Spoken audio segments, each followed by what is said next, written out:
श्री स्वामी समर्थ. जय जय स्वामी समर्थ. स्वामींचं नाव घेऊन मी आजच्या ह्या नवीन व्हिडिओला सुरुवात करते. न खाय भोगी तो सदा रोगी, हे आपण नक्कीच ऐकलं असेल. याचा अर्थ असा आहे की आनंद घेणारा व उपभोगणारा. येत्या 13 जानेवारीला आहे भोगीचा सण. भोगी हा आनंदाचा आणि उपभोगाचा सण म्हणून मानला जातो. पण भोगी या शब्दाचा, या सणाला दुसराही अर्थ आहे. जेव्हा आपण देवाला नैवेद्य दाखवतो तेव्हा त्या नैवेद्याला भोग म्हणतात.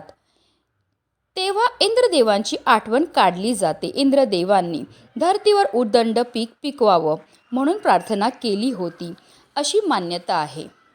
ही पीक वर्षानुवर्ष पुढेही पिकत राहावी अशी प्रार्थना भोगीच्या दिवशी केली जाते. हिवाळ्याच्या मोसमात सर्व प्रकारच्या भाज्या येतात. शेतात नवीन बहार आलेला असतो, त्यामुळे थकलेल्या शेतकऱ्याला थोडासा विसावा लागतो. मग या मोसमात शेतकरी भोगीची भाजी आणि तीळ मिश्रित बाजरीची भाकरीचा आस्वाद घेतो.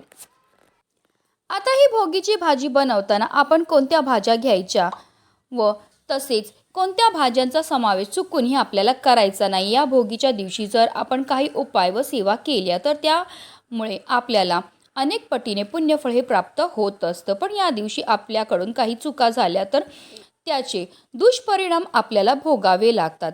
आता आपण जाणून बुजून काही गोष्टी करायच्या नाही, पण आपल्याला काही गोष्टी माहिती नसेल तर त्यामुळे आपल्याकडून काही चुका ह्या घडतात. तर भोगीच्या दिवशी आपण कोणत्या चुका करू नये, तसेच काय करावे, तसेच या दिवशी आपल्याला कोणत्या भाज्यांचं सेवन करायचं आहे त्याबद्दल सविस्तर आणि अतिशय महत्त्वाची अशी माहिती मी तुम्हाला या व्हिडिओमध्ये देणार आहे. तर व्हिडिओ पूर्ण पहा आणि जर तुम्ही माझ्या चॅनलवर नवीन असतील तर चॅनलला सबस्क्राईब करा आणि शेजारी बेल आयकॉनसुद्धा प्रेस करा, जेणेकरून तुम्हाला माझ्या नवनवीन व्हिडिओचं नोटिफिकेशन हे मिळत राहील आणि तुम्ही एक पण व्हिडिओ मिस करणार नाही.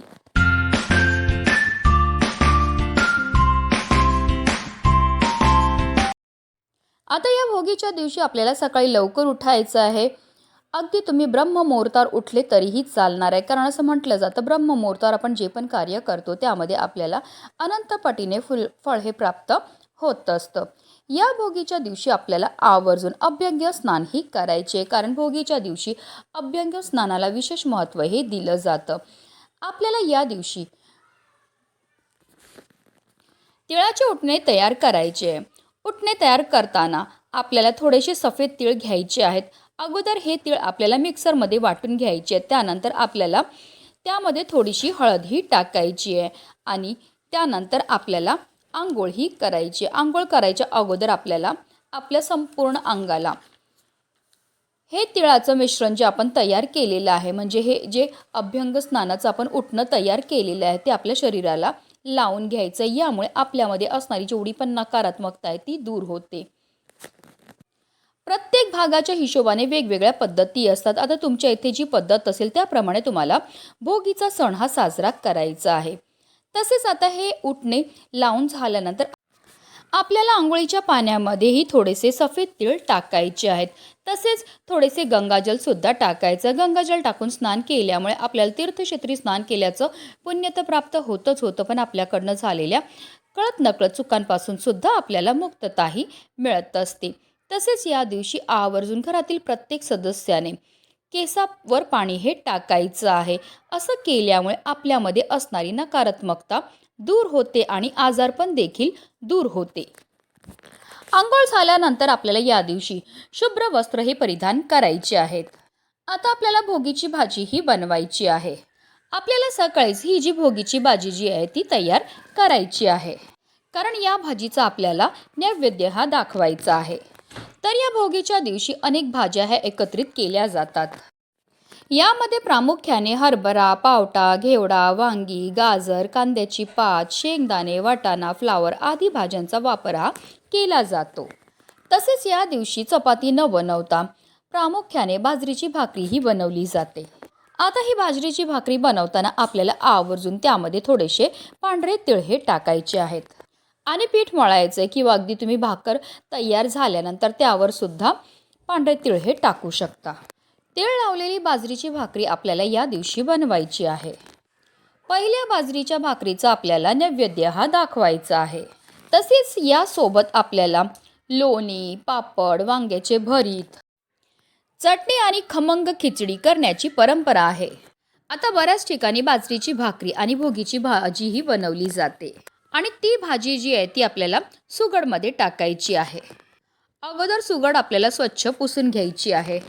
मग त्या सुगडमध्ये भोगीची भाजी आणि बाजरीची भाकरीही टाकायची आणि याचा नैवेद्य आपल्याला दाखवायचा आहे.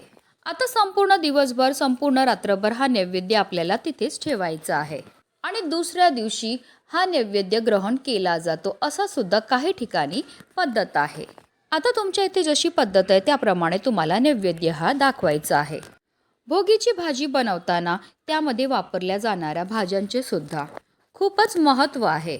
वांग हे वातुळ असल्यामुळे याचा वापर हा अनेकदा करू नये असे सांगण्यात येते. मात्र आयुर्वेदानुसार थंडीच्या दिवसांमध्ये वांग्याचे भरीत व वांग्याची भाजी खाणे आरोग्यासाठी फायदेशीर असते. तसेच शेंगदाणा आणि तीळ हे स्निग्ध पदार्थ असल्यामुळे शरीराला अधिक ऊर्जा प्राप्त होते. तसेच याचे सेवन केल्यामुळे त्वचेतील कोरडेपणा सुद्धा कमी होण्यामध्ये मदतही मिळत असते. तसेच या भाजीसह दूध, दही, तूप, लोणी, ताक असे दुग्धजन्य पदार्थही खावे जेणेकरून शरीरात उष्णता निर्माण झाली तरी पोटात थंडावा राहील. शरीराला ऊब मिळावी यासाठी भोगीची भाजीही करण्यात येते. तसेच या भाज्या खाऊन तुमची तब्येत अधिक चांगली राहण्यास मदत मिळते. तसेच या पदार्थांसोबत आवर्जून बाजरीची भाकरीही बनवली जाते. कारण बाजरी हा उष्ण पदार्थ आहे आणि थंडीमध्ये बाजरी खाणे हे अतिशय उत्तम मानले जाते. शरीराला उष्ण देणारा आणि कफनाशक असा हा बाजरीचा पदार्थ आहे. यामध्ये तीळ मिसळून बाजरीचे पीठ मळावे आणि त्याची भाकरी बनवावी. ही बाजरीची भाकरी जी आहे ती भोगीच्या भाजीसोबत अतिशय चविष्ट आणि अप्रतिम लागते. दोन्हीही पदार्थ उष्ण असल्याने शरीराला ऊब मिळून थंडी वाजत नाही. विदर्भ, मराठवाडा या ठिकाणी या दिवशी सासूरवाशीन मुली भोगी सणाचा आनंद घेण्यासाठी माहेरी येतात. वर्षभर आपल्याकडनं काही चुकलं असेल तर तिळगुळ देऊन क्षमा मागितली जाते आणि वर्षभर नात्यातील गोडवा टिकून राहण्यासाठी शुभेच्छा देखील दिल्या जातात. आता भोगीची भाजी तयार करून झाल्यानंतर सर्वप्रथम आपल्याला देवघरामध्ये दिवा हा प्रज्वलित करून घ्यायचा आहे. आता जो दिवा आपण प्रज्वलित करणार तर तुम्ही रोजच्या देवपूजेमध्ये असलेला दिवा घेतला तरीही चालणार आहे, मातीची पंती घेतली तरीही चालणार, किंवा अगदी तुम्ही कणकेपासून दिवा तयार केला तरीही चालणार आहे.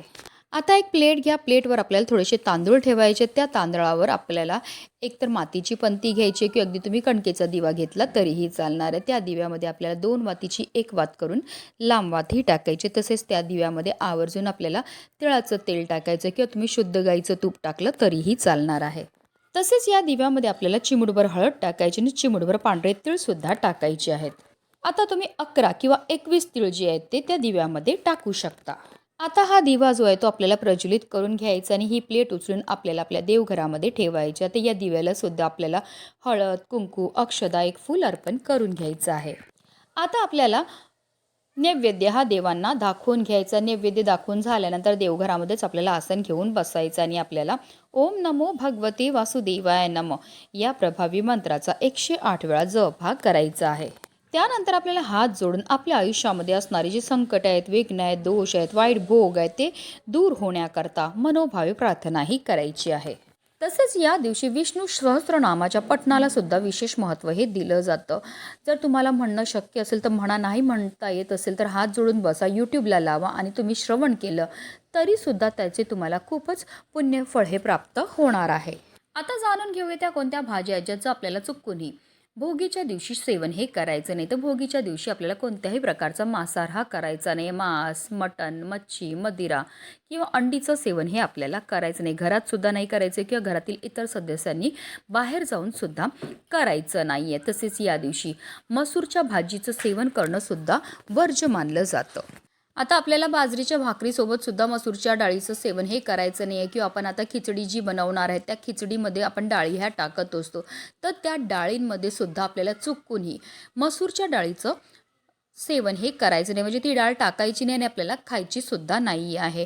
त्याचबरोबर या दिवशी चुकूनही आपल्याला कांदा आणि लसूणचं सेवनसुद्धा करायचं नाही, कारण कांदा आणि लसूणसुद्धा तामसी पदार्थामध्ये येतो आणि कोणत्याही उपवासामध्ये किंवा कोणत्याही शुभ दिवशी कांदा आणि लसूणचं सेवन हे करायचं नाही. त्या उलट आपल्याला सात्विक अन्नाचं सेवन हे करायचं. तर या काही चुका आहेत, त्याचबरोबर या काही भाज्या आहेत ज्या चुकूनही आपल्याला भोगीच्या दिवशी खायच्याने जर कळत नकळत आपल्याकडनं या भाज्यांचं सेवन केलं गेलं तर आयुष्यभर आपल्याला वाईट भोग भोगावे लागतील, ज्यामुळे आपल्या जीवनामध्ये अनेक प्रकारच्या समस्या संकटांना आपल्याला सामोरं हे जावं लागू शकतं. म्हणूनच व्हिडिओ जास्तीत जास्त लोकांपर्यंत शेअर करा, जेणेकरून प्रत्येकाच्या आयुष्याचं कल्याण हो हीच मनामध्ये इच्छा.